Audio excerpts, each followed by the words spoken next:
这是我见过最令人作呕的综艺场面。在一档美食节目中，明星互相蒙上眼睛喂饭，结果刘宪华的恶搞行为却让人恶心不已。本来好好的喂饭环节，刘宪华却突然脱下自己的鞋子就要给嘉宾去闻，这也太恶劣了吧！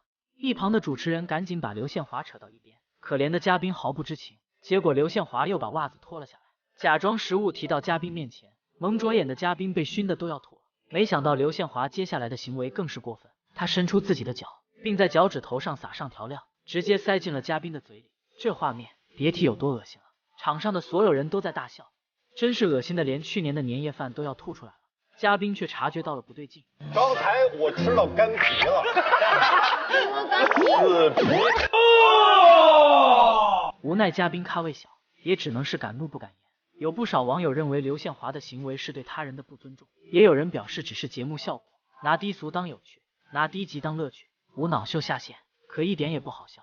更没有下线的还有于晓彤，在一档节目中，于晓彤的一个举动就差点让金晨丧命。节目组安排两人一同骑马，却没想到金晨发生意外，重重的摔落马下。更危险的是头部先着地，并且出现了很严重的后遗症。完了，我现在不能咬合。我现在有一点点就是看东西，就是那种波浪。在随后的节目中，金晨自曝坠马事件始作俑者其实是于晓彤。当时于晓彤骑着马跟在金晨后面，他突然大喊一声驾，并拍了一下金晨的马屁股，这才导致马受惊加快速度，金晨重重摔下马。事后于晓彤直接骑着马不知道去了哪里，甚至直接失联。这已经不是于晓彤第一次恶作剧，在新丁报道中，他甚至差点让杨洋窒息而死。于晓彤和杨洋由于输掉了比赛，就必须接受催泪瓦斯毒气惩罚。4个人的小组只分发了3个防毒面罩，本来4个人轮流戴面罩。在一开始，具有良好素养的杨洋主动将自己的面罩让给了队友。在超过2分钟后，意想不到的事情发生了。作为队友的于晓彤直接隐身，捂着自己的面罩不撒手，不愿意将面罩给杨洋戴。本来在毒气中待2分钟并不会有什么影响，但是超过2分钟后对人体会有致命的危险。然而杨洋被迫在毒气中熏了10分钟，最后被教官救了出来。当时的杨洋已经濒临窒息，直接跪倒在洞口，整个人不停的抽搐，表情十分痛苦。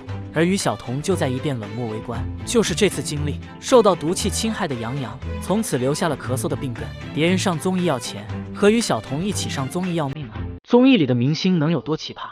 文章因游戏失败狠踹海涛，还猛敲铲子试图威胁，面目十分狰狞。在节目的游戏环节中，文章和海涛组队搭档，他们需要凿开一堵泡沫墙，然后钻过去，用时最短的那一队就是赢家。游戏开始时，海涛率先开挖，当海涛体力不支时，再由文章接着挖。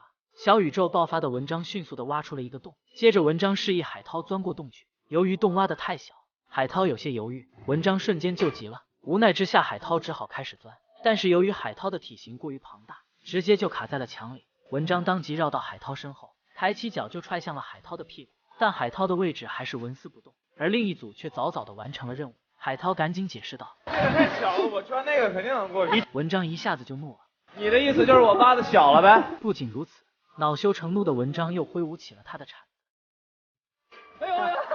海涛当即抱头投降，当场的所有人都被吓一跳，而文章仍然是一副地痞流氓的模样。在众人的气氛调和下，这一篇总算翻过去了。明明文章的体型更小，还要为难身材庞大的海涛去钻，文章这心眼也太坏了吧！无独有偶，韩庚也曾在综艺中当众飞踹尹正，当时的尹正女装假扮成清洁工，骗过了所有人。输了游戏的韩庚恼羞成怒，上去就是狠狠的一脚，这一脚用的劲儿可真不小。大鹏抱住了他以后，他又补了第2脚，这还不够，最后韩庚又一巴掌拍向了尹正。咱就是说打打闹闹也不用下这么狠的手吧。同样恶劣的还有陈学冬，在综艺《真心英雄》中，由于王嘉尔率先拿到了比较有利的道具，结果姗姗来迟的陈学冬飞起就是一脚踹向了王嘉尔的肚子，还好王嘉尔躲避及时，没有踹到关键部位，但即使如此，王嘉尔手中的西瓜也碎了一半，这个力道要是踢到王嘉尔身上，可想而知有多痛。就连王嘉尔都忍不住说道：“为什么这么坏？”但是由于王嘉尔当时名气比不过陈学冬，也只能敢怒不敢言。女明星一个举动引起全网怒骂，你别走，你别走！连不相干的路人都忍不住高呼奇葩。到底发生了什么？沈梦辰和孙杨在参加一场比赛时，当时比赛规定4个人分2组展开对抗赛，输的一组将会淘汰1人。并且两组要在规定时间内负重40斤，穿过模拟空战路线。以佟丽娅娇小的体格根本无法完成。